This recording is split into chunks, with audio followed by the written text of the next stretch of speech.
in his shows, his stand-up shows going forward. But as Nichelle Turner says, when he really lets loose, Chris Rock is a very raw figure.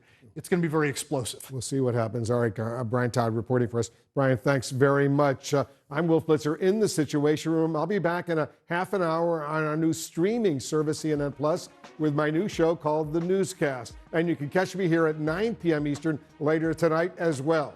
Erin Burnett Out Front starts right now.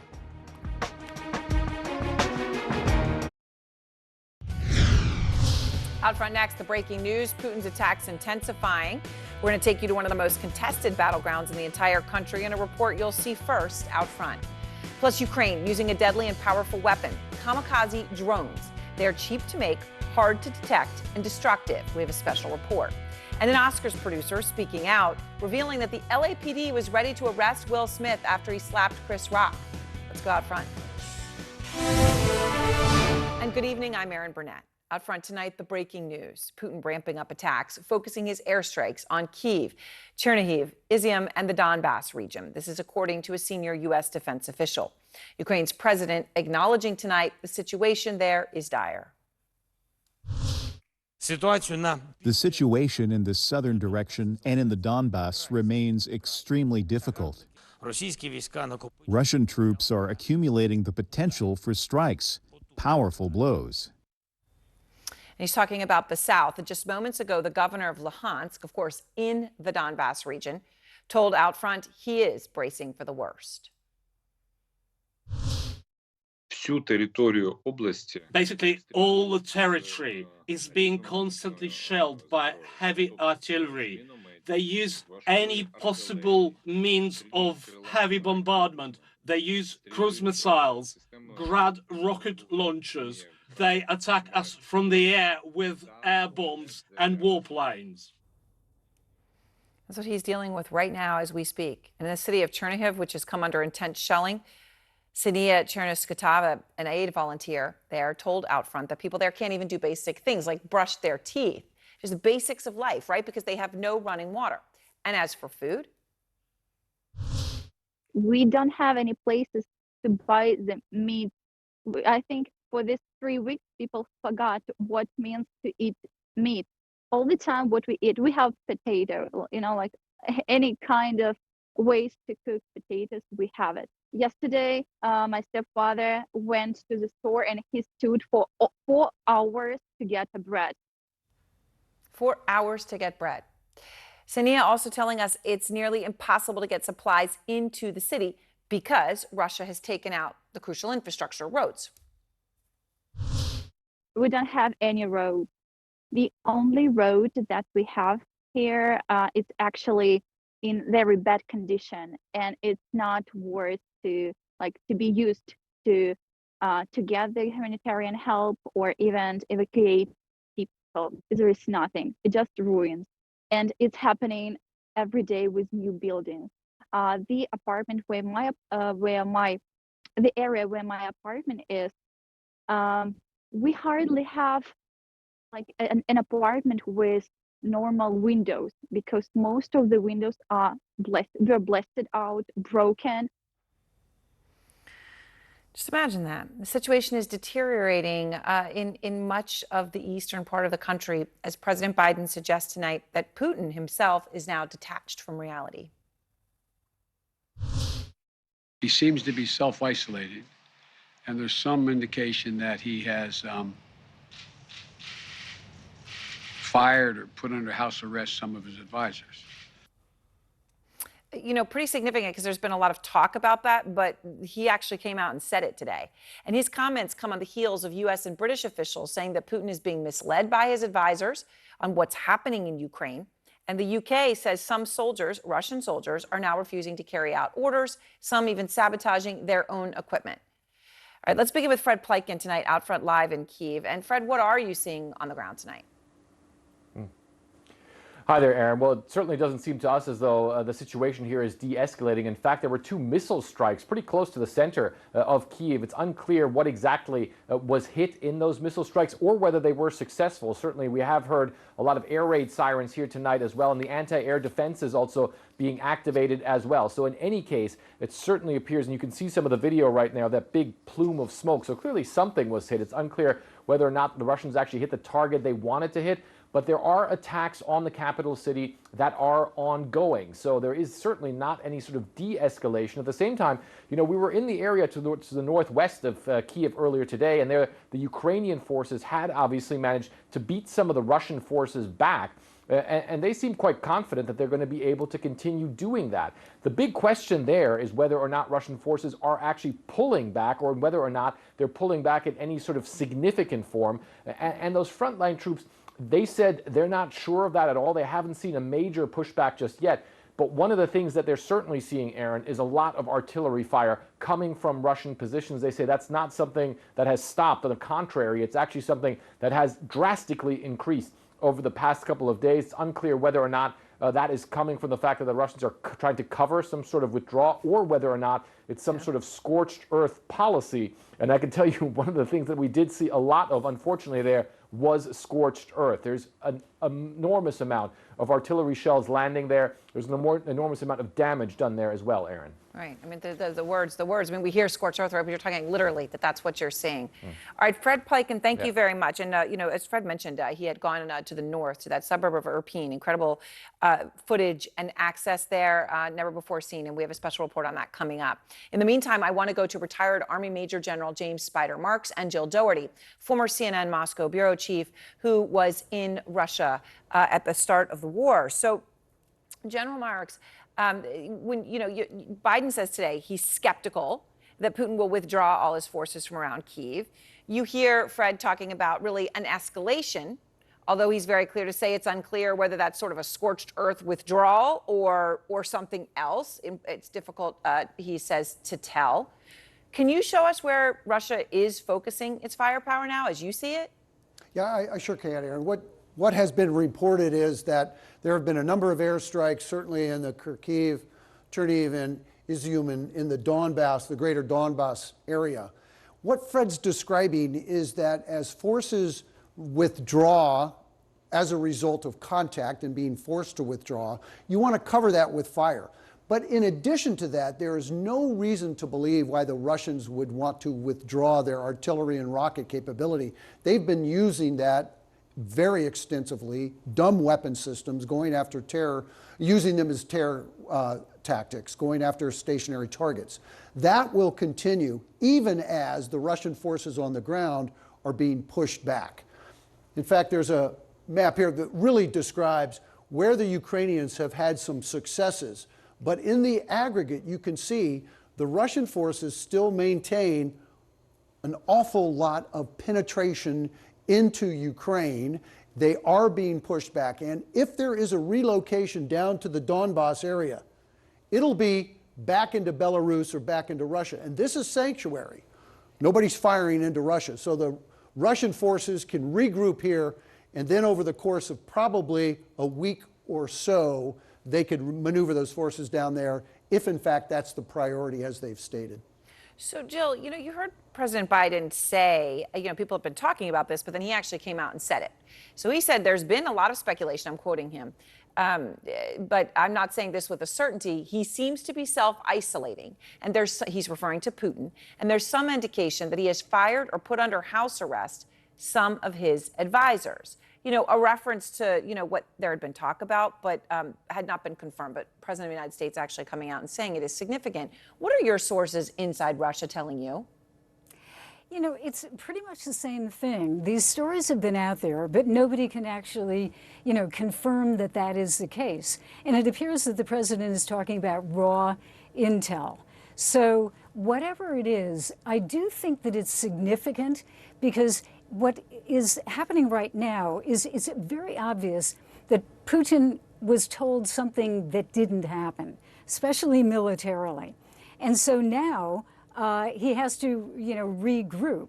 And I would have to think that he's pretty unhappy about the fact that it didn't turn out the way he expected. So heads are going to have to roll. And I think it makes utter sense that you would have apparently some intel people, security people who might be held under house arrest, and who knows what will happen to them, because this is really bad. It's extremely embarrassing for the president of Russia. And as we're seeing right now, they're going to have to regroup and figure out the strategy. So, General Marks, there's evidence that Putin is beefing up at the Donbass. The President of the United States says that. That, of course, is what the Minister of Defense for Putin said that they were going to do, right? And it appears that they are beefing up in Donbass. Now, we spoke earlier with the governor of Luhansk, obviously part of Donbass, and I want to play something else that he told me. People are being bussed from Russia itself, pretending to be a local population and pretending also to make important decisions. And I wouldn't be surprised if there will be some kind of fake referendum. Obviously, General, he's referring to the idea that there would be some kind of a referendum in the Donbass that where the population would, quote unquote, democratically choose to join Russia. Obviously, that would not be in any way democratic. However, this is something, General, that you predicted on this show at the very beginning of the conflict, the referendum itself and this specific focus. So show us what's happening in Donbass, since it may really be the crux of this whole thing. Right, absolutely. Well, as we've described, this is the Donbass region, and clearly the objective being to create what has been described as a land bridge from Crimea up into Russia, so that they don't have to just use the Straits of Azov. But getting down into Donbass very specifically, this is the area that we're talking about. And what has been happening specifically with Mariupol has been the destruction of a city, and CNN has done a magnificent job of just covering this utter destruction and brutality. It's certainly not, this is not combat. This is the use of weapon systems to go after civilians and civilian targets and buildings, etc. So there is very little that's going to be reclaimed in Mariupol. And what would happen is this would be the first pin to drop. If this was annexed, as it was by declaration in advance of the use of forces, this would be the next one. That would be necessary before the Russians could then move further in this direction to create that land bridge. But we've already seen that if that's the case, this area is going to be ripe for insurgent activity. The Russians are never going to own this terrain and be able to do with it what they want at will. It's going to be contested for the long haul. Right, and of course, perhaps they thought that it would be very different, that it would be much more like Crimea. So, Jill, you're also, I know, focusing very much on that, that kind of connection, right? That connector between the Donbass and Crimea being Mariupol. How else are you seeing Russia prepare to take that? What are you seeing? This is so classic, Aaron. Russia has done this, obviously, in that Donbass region before, in 2014.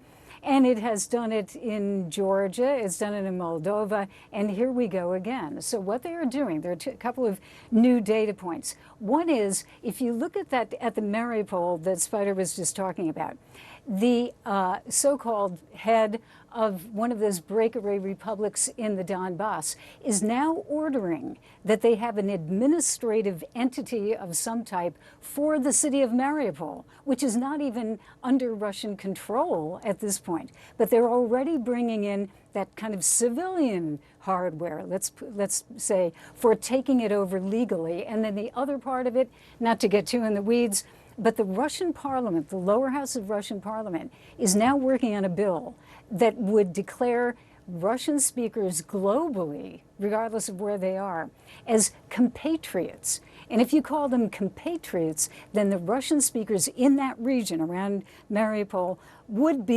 have to be protected, in quotes, by Russia, which would give them the perfect excuse to go in there and just take it over and have all what they think is a legal justification. I think those two data points are crucial to add to this. Thank you both very much. And as I promised, I want to go back to Fred Pleitgen, because he was the first U.S. reporter to go into the war-torn suburb of Irpin and to film it with his team and his photojournalists. It became one of the hardest hit areas since the start of the war. So, Fred, what did you and your team say? Yeah, you're absolutely right, Aaron. One of the hardest hit areas, and also, of course, the area where the Russians really tried to blast their way into the capital of Kiev, but they were confronted and held up by Ukrainian forces. Nevertheless, the place still under extreme and very intense shelling. We did manage to get in there today. It was very difficult. Let's have a look. There is no safe way to get into Irpin. The only feasible route is on the back of a police special forces pickup truck on dirt paths. But even here, the earth is scorched after Russian troops shelled the trail.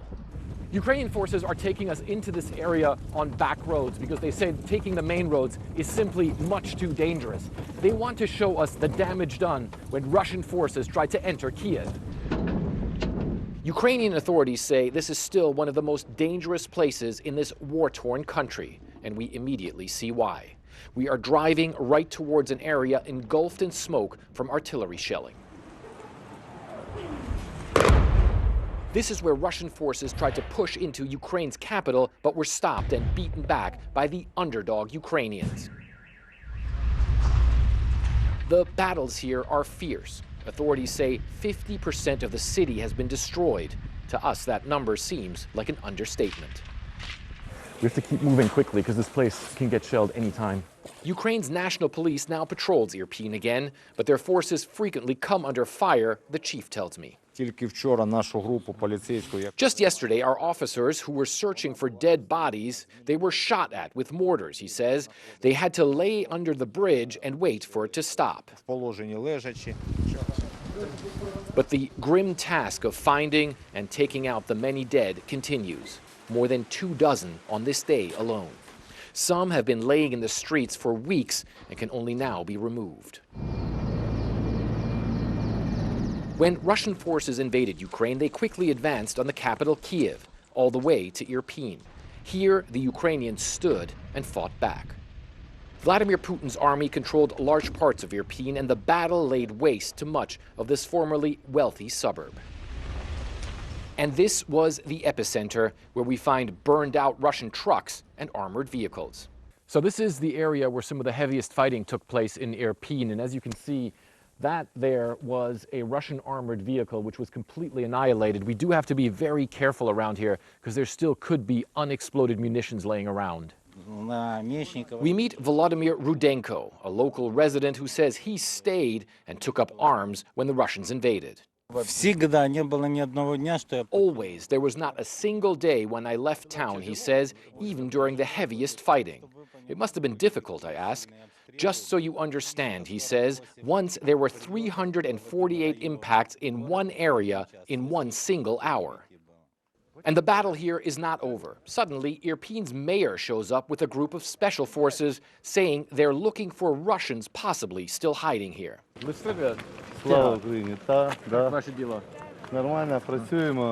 I ask him how it's going. We're working, he says. There's information that there are 2 Russian soldiers dressed in civilian clothes, but with our group, we're going to clean them up.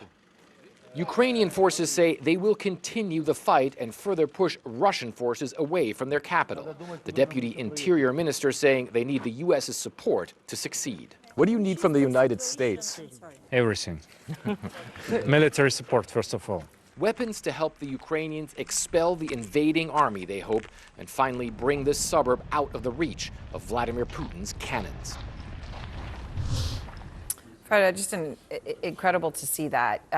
And I'm interested, when you talk about the mayor showing up and they're looking for those 2 Russians, to his words, to clean them up with the special forces. How is the morale of the Ukrainian troops? Just seeing that destruction up close, killing people, and still having to fight in their own destroyed towns.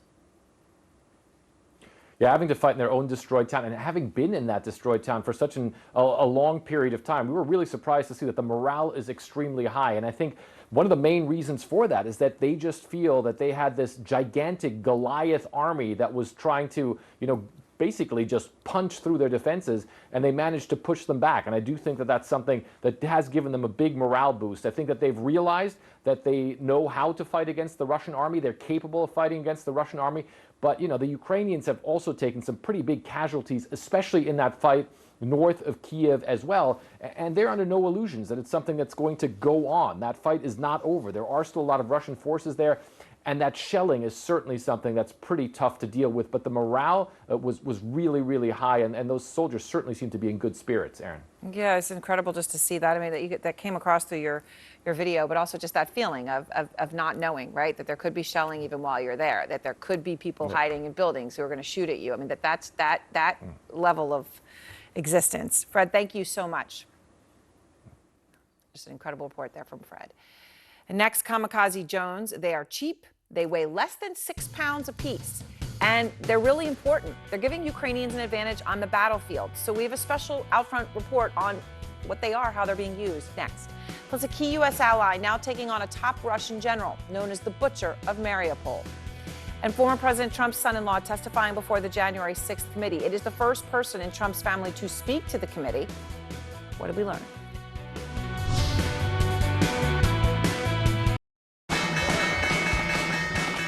Business never sleeps. As the sun sets in Seoul and Shanghai, deals are signed in Dubai, and Europe is already in play. New York prepares to make its first move.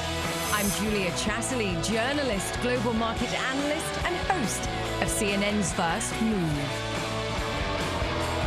Join me in the financial capital of the world for a market-moving perspective on the news influencing global politics, culture, and finance. I'll speak to newsmakers, risk takers, and the ultimate game changers. Bold moves, big deals, winning trades. It's all right here. Make CNN your first move. First Move with Julia Chatterley. Today on CNN.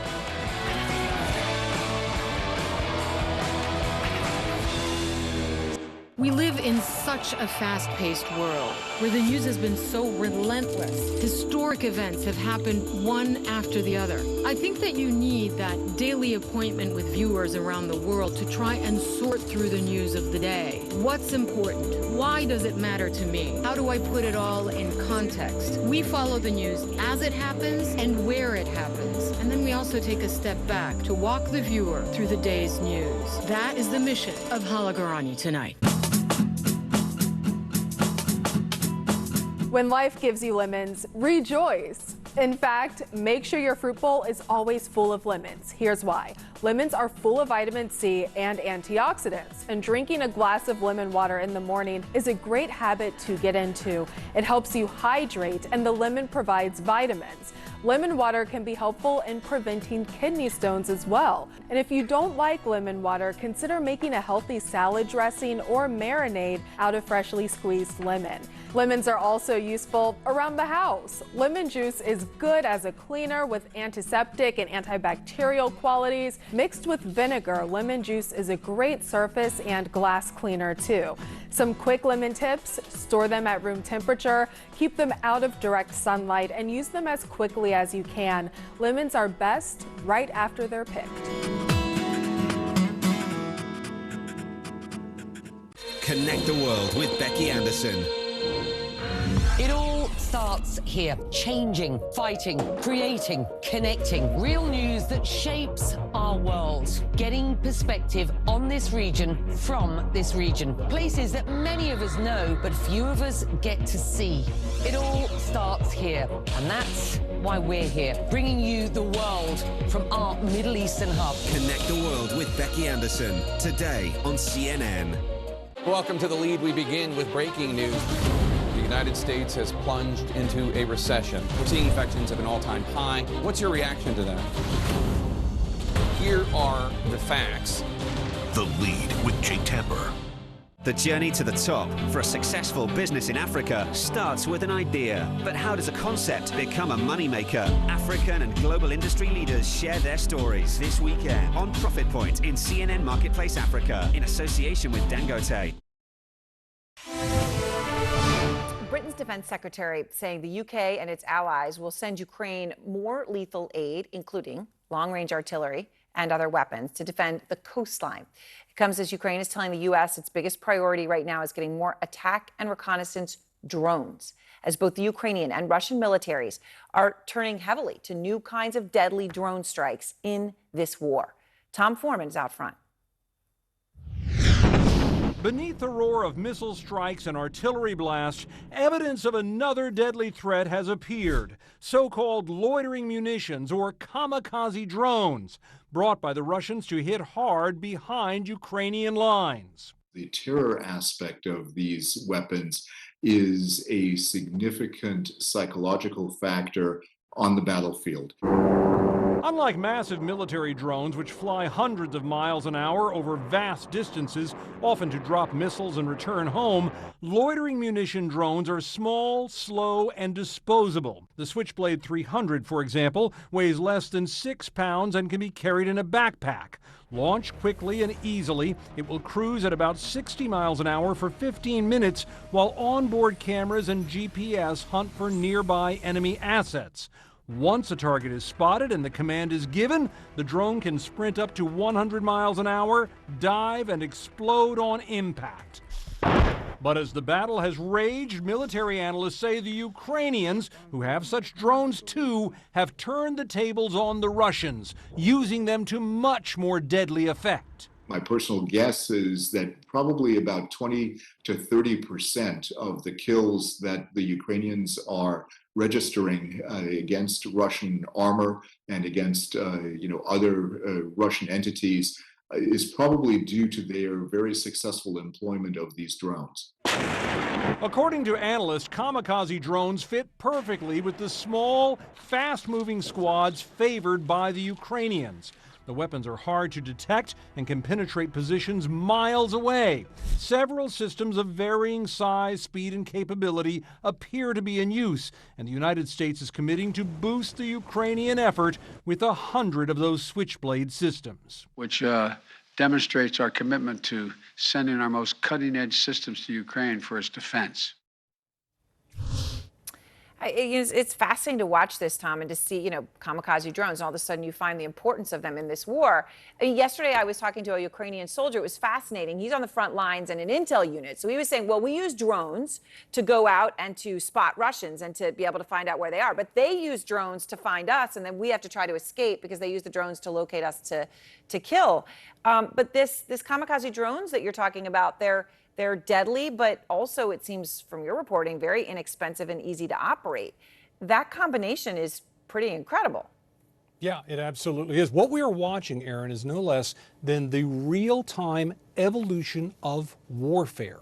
This is a huge change as we move forward. Think about this. These things are really doing what has not been possible before, which is essentially to send a munition in and have it just wait till you're ready to drop it on an opportunistic target out there. This is a very big deal. It is a step toward robotic warfare, which we've talked about, and that doesn't even bring up the possibility, which is being discussed now. What happens when you coordinate 20 or 30 or 40 of these flying in formation as a swarm or a constellation? What can you do with that? This is something to keep an eye on, not just for this battle and this conflict, but moving forward. It is a real game changer. As you said, the evolution of war in real time. Tom, thank you very much for that special report. And next, over 1,000 individuals and businesses has so far been sanctioned by the UK since Putin's invasion. But who in Putin's inner circle has so far escaped punishment, so far scot-free? And a new mother forced to give birth hundreds of miles from her family and her home in Ukraine. You feel guilty? Why? Because I left, she says. You can help the refugees from Ukraine. Join the over 70,000 who've already raised millions for food, shelter, and more. Explore cnn.com/impact. Click to take action. Heard it all before? But have you heard it like this? The ultimate disruptor looks set to shake up our world. We really can't ignore the impact that this has. What can we do that explores a fresh angle? So let's untangle the players and political forces. The truth is a lot more complex. What's really going on? Fast-paced news, in-depth reports, and fact checks from the perspective of The Global Brief with Bianca Nobilo. Tonight on CNN.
I'm Ben Wiedemann on the road to Kherson, Ukraine, and this is CNN.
When you travel the world, make sure the world travels with you.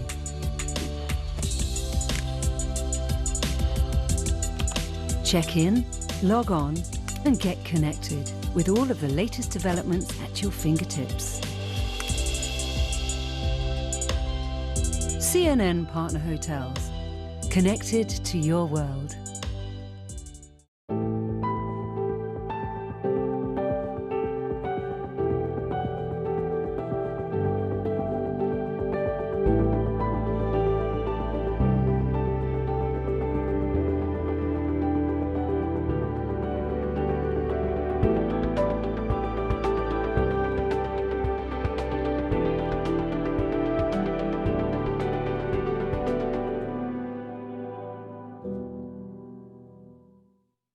I'm Nick Watt in Los Angeles, and this is CNN.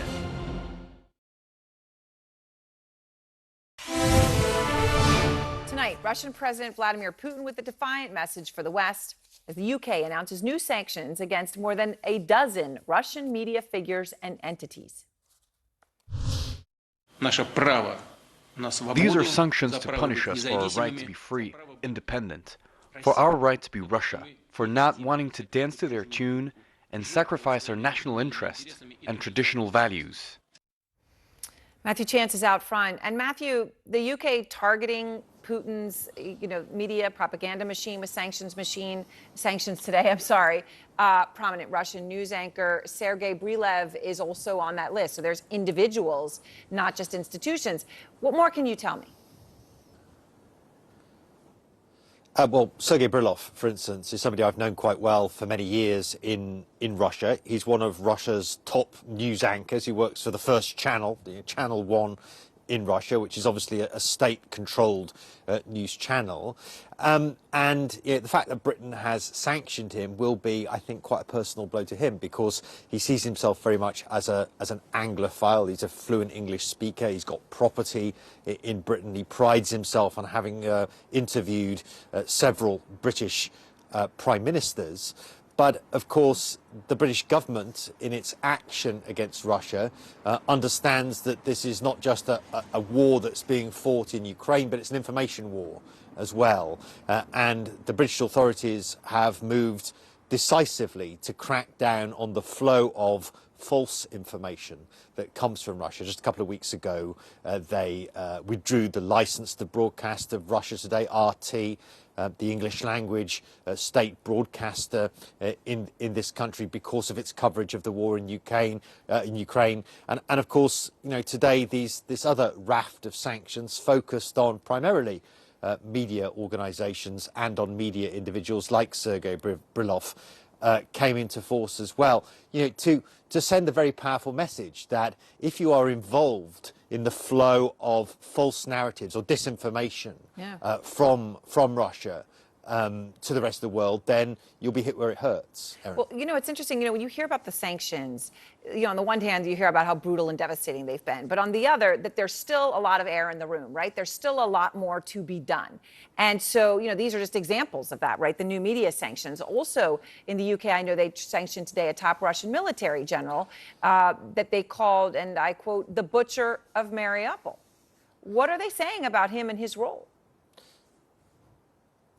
Yeah, that's right. This Colonel General, which is a very high-ranking military figure in Russia, he's believed to have been the individual who orchestrated the siege and the attack on Mariupol in southern Ukraine on the Sea of Azov. That battle still, of course, underway, but it's a battle in which thousands of people have been killed, potentially civilians, predominantly inside Mariupol. Awful scenes we've been seeing from that city on the Sea of Azov in southern Ukraine, of the utter devastation that's been wrought by the Russian military advance on it. But you're right, the British, along with other countries, are sanctioning these military figures, the media figures as well. The big question, of course, will these sanctions have an actual impact and get the Kremlin to step back? Thank you very much, Matthew. And I guess, as everyone watching, it raises the question, right? I mean, on one hand, you're like, okay, that's good, they're doing this. On the other, you're thinking, wow, they didn't sanction the general who was in charge of Mariupol until now, right? I mean, it depends how you look at it. I want to go now to Maria Pevchik because she knows more about who is and should be on these lists than anyone. She's the investigative department head of the Anti-Corruption Foundation, founded by top Putin critic Alexei Navalny. So, Maria, when Matthew goes through some of these developments today, talking specifically about one of the people sanctioned by the UK, Sergei Brylev, the Russian television anchor, you and Alexei Navalny focused in on him extensively in one of your investigations. What else can you tell us about him? Well, Sergei Brylev is one of the most famous propaganda personalities in Russia. He has a weekly show that comes out on Saturdays, I think, and it's meant to be about just events over the week. But if you actually study it closer, it's a very strange take on the event. So essentially, it just covers how great everything in Russia is. Just everything is brilliant and outstanding. He really lights those things up, and then the second part of his show is always how bad things are in the West, and he kind of keeps reminding and comparing whatever he thinks works better in Russia, and that always, of course, is connected to Putin. That's always, Putin's big victory. And the funny thing about him, that our investigation about him was focused about the fact that we have found that he is a British citizen. That he voted once or twice in the UK, so his name ended up on electoral rolls, so it was quite easy to figure it out. And just hypocrisy of this was quite funny, actually. That he would he would have this huge show about how great Russia is compared to the West, and actually live in the West and be a citizen of the UK. It's incredible. So, and we talked about the butcher of Mariupol when Matthew was talking about him, and I sort of said, okay, well, the UK is doing that now, but why did it take so long? So this is where you have been through exhaustively for so long. Who should be sanctioned, but has not yet been? Who needs to be on the list?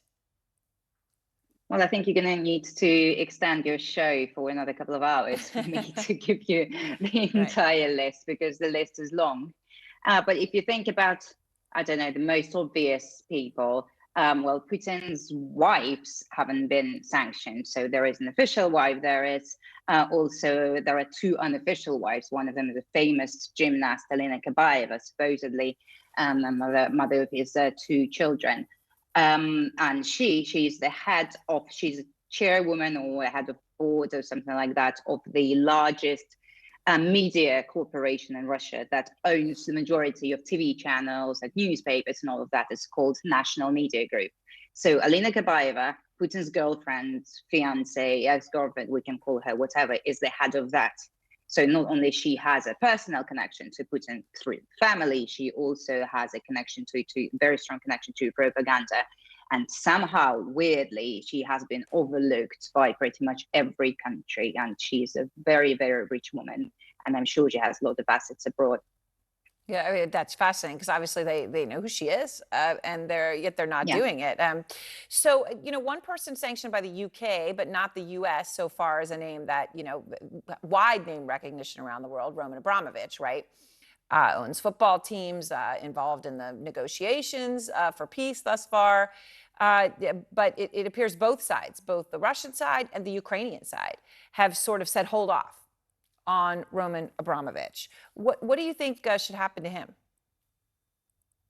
Well, I don't really understand entirely what's happening with Roman Abramovich at the moment, because he seems to have charmed the whole world. Maybe, I don't know, he used some hypnosis or something like that. I don't see any other explanation why everybody all of a sudden fell in love with him. Roman Abramovich is one of the closest and most loyal Putin's oligarchs.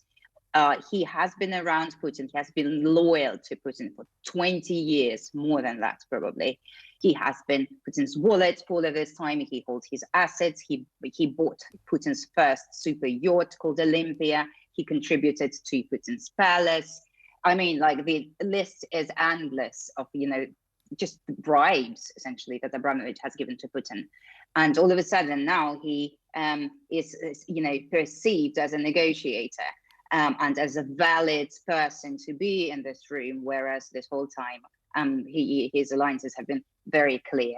Well, I think that what needs to happen to him is that he needs to be sanctioned in every jurisdiction. And I think that people need to get real about him and look at his actions and not at his, and not at some sort of hypothetical scenarios of what might be going on. If Abramovich was against the war, he would have said it. And he didn't say it. Which is, he would have acted in a certain way, and he didn't. So, yeah. And I should say, of course, we at CNN haven't confirmed your reporting on the yacht, but I know that you have done so much work on him and on everyone else exhaustively over the years. Maria, thank you very much. I appreciate your time.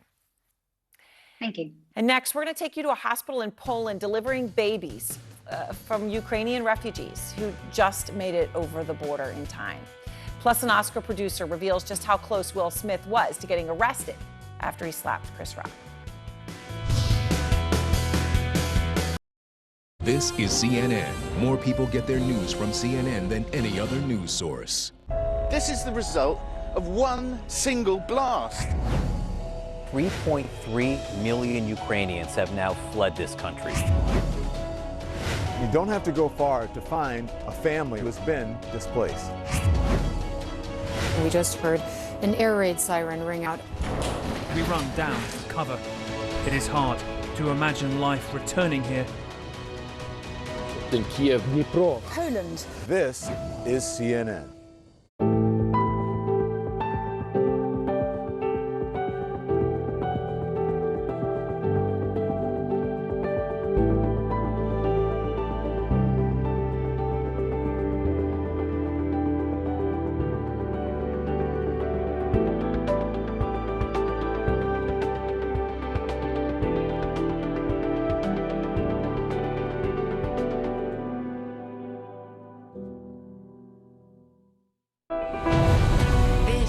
is the work that continues, who we are today, and what we can become. This is journalism that reflects the world we live in.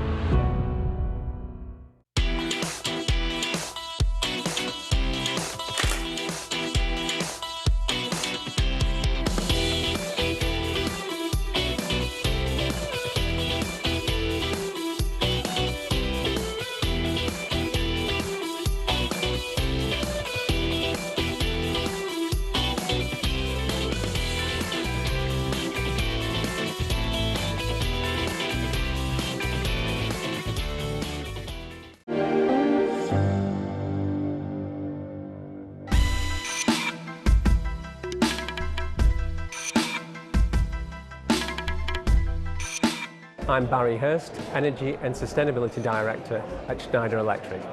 Schneider Electric was ranked the world's most sustainable company in 2021 by Corporate Knights, and it drew a lot of attention to what we've been working on now for over 10 years. So I think the important thing to emphasise is that it's a long-term commitment and that it takes a lot of organisation to really make big strides.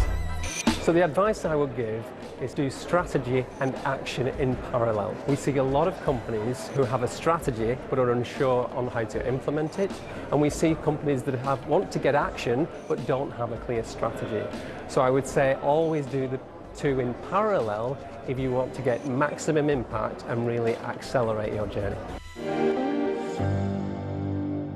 Today we live in an unpredictable environment and news races around the world at breakneck speed. Our engine continues, our impetus, our momentum. My show brings you the latest news and top news makers. Give me the facts on voter fraud. There has never been a moment where voter fraud has affected the outcome of an election. And we also dive below the headlines to explore vital issues impacting our lives. Normally this theatre would be filled with people and art and debate and energy, and so now we have to rely on the two of us.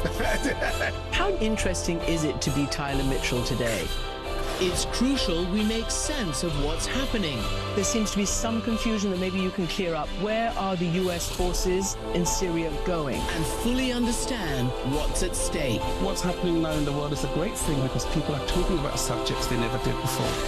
Amanpour, tonight on CNN.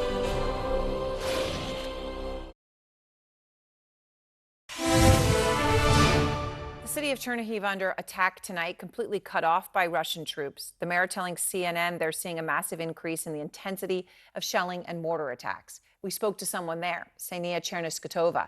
She's a volunteer in Chernihiv, and she tells us there's a feeling of hopelessness for those who remain and cannot leave. We don't have any way out. We don't have the way out for the last week, even I believe it's like 8 days. So we just stuck here. For those who were able to escape before that 8 days of being stuck, the journey has been such a harrowing one across the country, all the way to Poland. Kyung La is out front tonight in Warsaw. Born just hours ago in Poland, baby Adelina is already a survivor of the war in Ukraine. Is it hard to be happy? It is, she says. Adelina is Kristina Pavluchenko's first child. You feel guilty? Why? Because I left, she says. Left her home in western Ukraine. The war had begun. The bombing neared their city. Pavluchenko escaped by bus, then walked on foot across the border. Paramedics rushed her to the hospital.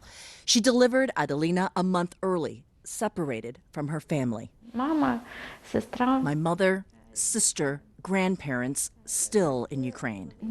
He's killing our people, she says, of Vladimir Putin. How could anyone be so cruel? I'm terrified.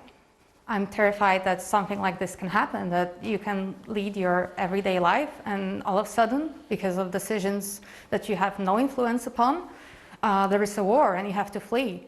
It's unbelievable. It's terrifying. Dr. Magda Duch is a psychiatrist at Inflanka Specialist Hospital in Warsaw. The hospital, focused on treating women, has seen 80 Ukrainian patients this month, delivered 11 babies, and treated cancer patients like 58-year-old Tatiana Mikhailuk.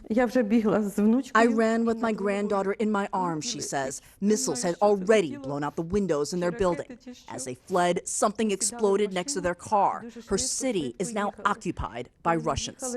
She's grateful for her doctors at the hospital and the free health care in Poland that's treating her cervical cancer. Kristina is one of the doctors. We're not using her last name because she herself is also a refugee from Ukraine, a mother of a 5-year-old and the wife of a Ukrainian military man. Your husband? My husband has been in the military since 2014. At the moment, he's in Lviv. So you had to leave your husband behind?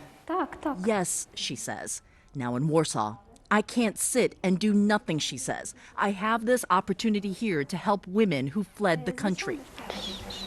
With each breath, baby Adelina offers her mother a respite from the war. What will you tell your daughter about her birth? The truth, she says. We will tell her everything as it was. She should know the truth. Those Ukrainian patients that you see in that story, their health care, their hospital stay is being covered by the country of Poland. Their health care is free because they are refugees, and they're not the only ones. The Ministry of Health, Aaron, tells us 197 babies have been born here who came from Ukraine. Aaron? It's unbelievable. Wow, an incredible number, and something to keep in mind for the U.S. and for those who want to help. Those countries taking the incredible burden and doing thus far with such grace and generosity, that is where so much help is needed. Thank you, Kyung. And out front next, for the first time, the January 6th Select Committee speaks to a member of Trump's family. So, was he forthcoming? What did he say? Well, we know a lot. Plus, breaking news, a producer from the Oscars reveals what the LAPD said to Chris Rock after he was slapped by Will Smith.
We're open for business like any other country in the world, I think. Not only open for business, but prepared for business, because we understand that there are needs from the consumers, like safety, especially in health.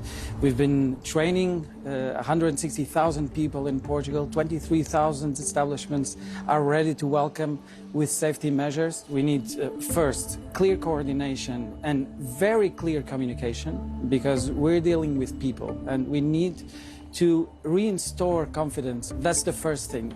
The second thing is we have to think that mobility is crucial for any economy. And now, once again, that we have made such a huge evolution controlling this pandemic, the effects of being contaminated, now it's the time to balance mobility with protecting our population and our tourists.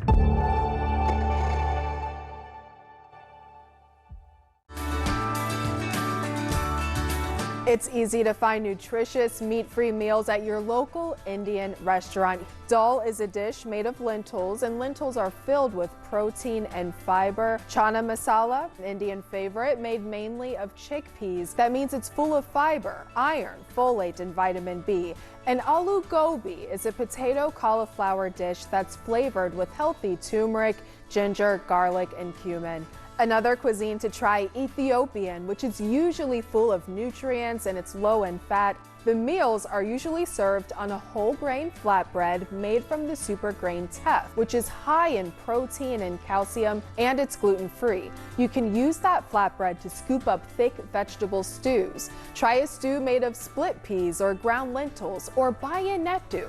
It's a vegetarian sampling of curries, stews, and vegetables, all placed on that healthy flatbread. The January 6th committee talking today for the first time to a member of Donald Trump's family, his son-in-law Jared Kushner.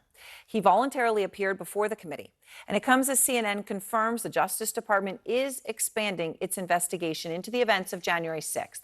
Paula Reed is out front tonight in Washington, and Paula, you've been doing so much reporting on this. So Jared Kushner, you know, the context here that you've been talking about is fascinating. He wasn't in the country on January 6th. So what specifically did the committee want to learn from him, and did they get what they were looking for? Well, that's right, Aaron. Kushner was out of the country on January 6th. But of course, the committee is also focused on the events leading up to that day and the overall efforts to undermine the election.